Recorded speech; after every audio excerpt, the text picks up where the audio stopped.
She stormed down the dock, waving a laminated HOA notice like it was a sword.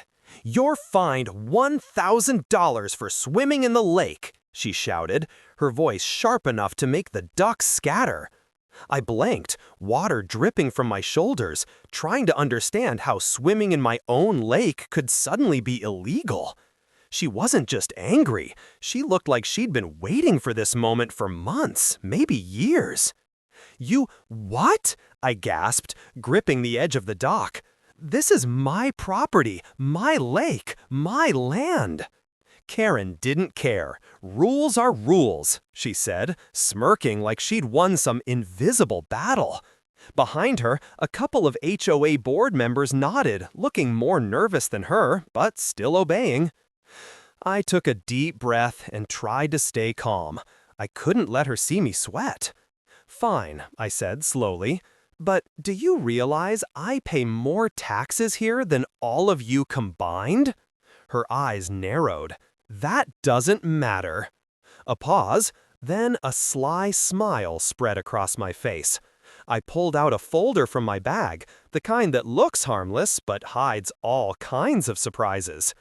"Actually, it does matter, because while you're fining me for swimming, I just noticed something about your annual HOA fees." Karen tilted her head, clearly curious but trying not to show it.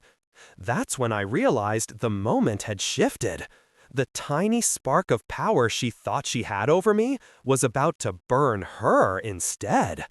And just like that, the peaceful afternoon on the lake turned into a battlefield, with the first move completely in my hands. I closed the folder slowly, letting the sunlight glint off the metal binder clips. "You've been miscalculating the HOA fees for everyone in this neighborhood," I said, voice calm but sharp. Karen blinked, clearly not expecting that. What do you mean?" "I mean, while you were busy harassing me for swimming in the lake, I ran the numbers," I continued, stepping closer, water still dripping from my arms. "Turns out your budget is off by a lot. And guess who gets to fix that mistake?" Her fake confidence faltered. I don't," I said, letting the word hang like a punch. "And if I fix it, the fees go up a lot." Karen's face turned red, her carefully constructed authority starting to crack. "You can't do that! You don't! This isn't legal!" she shrieked, shoving the HOA notice in my direction like a shield. I leaned in, whispering just loud enough for her to hear. "Oh, it's very legal and very fun." A few neighbors had started to gather at this point, sensing the tension. Some whispered to each other, eyes wide. Karen was losing control, and it was intoxicating to watch. She tried to rally her board members, but they looked like deer caught in headlights. "You think fining me $1,000 for swimming is power?" I asked, smiling. "Try raising everyone's fees by $5,000. That'll show who really runs this lake." Karen froze, realizing I wasn't bluffing. And in that second, I could see it. Her world, built on fake authority and petty control, was about to crumble. Karen's face twisted into pure fury, like a storm ready to hit. She spun around and yelled at the board, "Call the cops! Tell them he's trespassing on HOA property!" I raised an eyebrow, stepping out of the shallow water, letting the wet footprints mark the dock like a warning. "Really? You're calling the cops on me for being on my own property?" I asked, my voice low but cutting.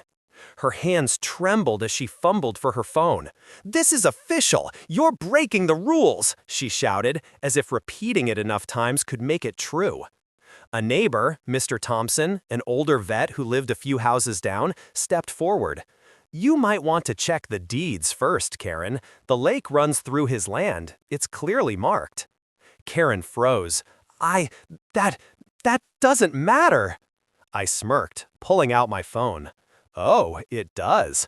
Because while you were busy fining me, I got the security footage from the HOA meeting where you tried to sneak that lake restriction clause past everyone." everyone, and I just sent it to the county office. Her eyes went wide, panic finally breaking through her fake authority. You can't. Watch me, I said softly. And just like that, her phone buzzed. Emails, calls, texts, all of them confirming what I had just said. Her tiny empire of fear was evaporating in front of the neighbor's eyes. Karen's smirk collapsed into pure desperation. She tried to wave her notice again, but it felt meaningless, like a paper sword in a real battlefield. I stepped back, letting her flail.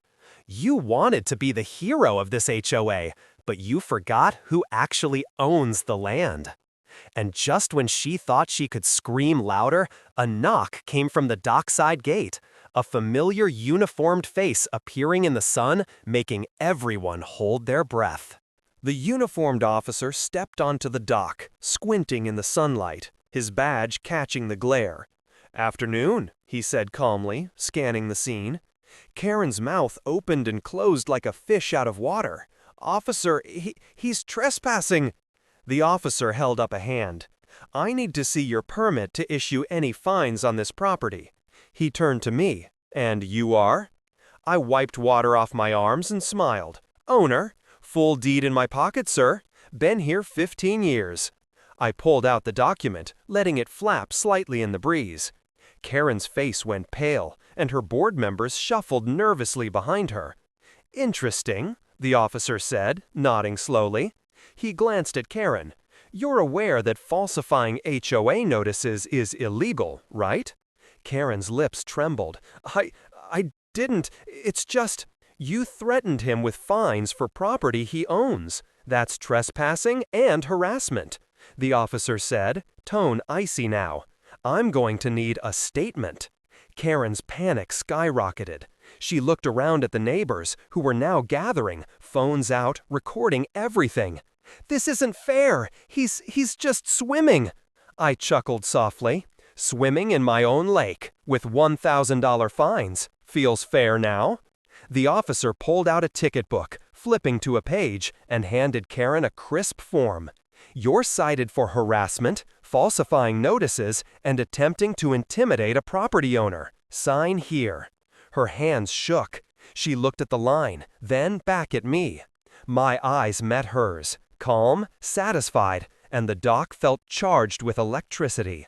She finally signed it, muttering under her breath, defeated. I turned to the neighbors. "Looks like swimming season just got a lot safer, and a lot cheaper for me," I said, winking as the crowd murmured and laughed. But just as I thought it was over, Karen slammed her phone onto the dock and shouted, "You think this is done? I'm calling the HOA board." I raised a finger. "Go ahead, but remember, I already emailed the county, and the board knows who's right." The tension was electric. Karen's empire of control had crumbled, but one final twist was still waiting in the wings, one she didn't see coming. Karen stormed off, muttering threats under her breath, but I knew she wasn't done. A few minutes later, she returned with the HOA president and 2 board members in tow, all looking serious. "This isn't over," she hissed. "You'll pay for this. We're raising your fees." I laughed, stepping closer. Funny you should say that. I tapped my phone, and within seconds, a chart appeared on the screen, showing the new assessment I had drafted after discovering their miscalculations. Every member of the HOA could see it now, including Karen. "Since you love fines so much, I've adjusted everyone's fees, yours included, by $5,000. Her jaw dropped. "You can't! This is illegal!" "Oh, it's very legal," I said, smiling, "and fair. You tried to fine me for swimming, now your little empire has to pay the price." The board members looked horrified, whispering among themselves. Karen sputtered, turning red with fury, realizing she was completely exposed. Every attempt she made to argue was drowned out by the truth. She had overstepped her authority, and now the entire HOA could see it. You'll regret this!" she screamed, glaring at me. I shrugged, calm as the lake behind me. Actually, I think justice feels pretty good right now. A neighbor laughed, another clapped, and someone recorded the entire meltdown on their phone. Karen had become the viral star of her own humiliation, all while the lake glimmered peacefully behind me. As she stormed away again, muttering threats about lawyers, I felt the quiet satisfaction of victory. My family, my land, and my lake were safe, and the real twist? Karen's own greed had made her public downfall inevitable. The air finally settled, the lake reflecting the late afternoon sun like nothing had happened, except everything had changed. Karen slumped onto a bench near the dock, defeated and exposed, while the HOA board scrambled to undo the chaos. I leaned back against the railing, feeling water dripping from my hair, a slow smile spreading across my face. Neighbors came over one by one, shaking my hand, patting my shoulder, even snapping pictures of me with the lake behind. "You didn't just win," one said. "You taught her a lesson she'll never forget." I nodded, letting the moment sink in. This wasn't just about swimming or fines. It was about standing up, protecting your land, and making sure those who abuse power get their comeuppance. The county emails, the security footage, the public exposure, it all worked perfectly. From the corner of my eye, I saw Karen being interviewed by a local reporter, her fake authority completely stripped away. The headlines would read something like, "HOA Karen fined for harassment. Homeowners expose abusive tactics." I chuckled quietly, knowing she had created her own viral downfall. Walking back to my cabin, I could feel the weight lift off my shoulders. My family's laughter echoed from the porch, my kids already planning their next swim in the lake. Freedom, justice, and peace, right here on the land I fought to protect. And just when I thought the day couldn't get better, a neighbor waved, holding up a letter from the county. An official confirmation that the HOA had to reimburse the excess fees, and the $5,000 adjustments were fully legal. My victory wasn't just personal, it was official. I leaned back in the rocking chair, watching the sun dip behind the trees, thinking, some people try to rule the world with fake rules, but the truth always swims to the surface. The story ends with justice served, Karen fully exposed, and the family's property and pride completely intact. It hits that satisfying emotional and patriotic note while leaving the audience cheering for the underdog. After the dust settled and the lake returned to its calm, I noticed Karen sulking near the edge of the property line, muttering under her breath. But she wasn't done, not yet. She had one last desperate move, a stack of legal notices she tried to hand to the board, hoping to reverse everything. I calmly walked over, letting her see the confidence in my stance. "Let me guess, you brought more fake rules?" I asked, tilting my head. She froze. You'll regret this," she hissed. "I know people who—" I interrupted, holding up my phone again. "Actually, I think everyone already knows, Karen. The county has copies of everything, the board has copies, and your own neighbors have recordings of your threats. You're out of moves." Her face turned red, trembling with fury and disbelief. Even the board looked uneasy, realizing the depth of her abuse had been fully documented. Karen had built her world on fear and lies, and now every step she took only exposed her more. The neighbors, still watching from their yards, started whispering and shaking their heads. Someone muttered, "She's finally getting what she deserves." I smiled, knowing that the tide had fully turned. Then came the final twist. Karen tried one last bluff, calling a lawyer on her phone and waving it like a weapon. I leaned back, calmly sipping water, letting her desperation fill the air. Just as she was about to speak, the phone rang with an incoming call labeled County Enforcement Office. Karen froze. The lawyer on the other end informed her that all her attempted reversals were invalid. Every fine she issued, every harassment notice was null and void. The HOA had no legal standing to challenge me, or any neighbor on these grounds. Her jaw dropped. Her empire of control had completely collapsed, right there in front of everyone. And I just smiled, thinking, sometimes the quiet ones, with the right proof, make the loudest impact. With Karen finally exposed and her threats nullified, the neighborhood felt lighter, like a weight had been lifted. I walked down to the lake one last time, feeling the cool water ripple around my feet. My kids ran ahead, laughing, splashing without fear, and my wife stood nearby, shaking her head with a smile. The HOA board had called an emergency meeting to fix the chaos, their faces sheepish as they admitted the errors. Karen sat quietly in the corner, defeated, muttering apologies no one was listening to. The neighbors had taken out their phones, capturing the moment, a mix of relief, triumph, and sheer satisfaction. I leaned back on the dock, letting the sun warm my shoulders. "You tried to find me for swimming in my own lake?" I said softly to the breeze.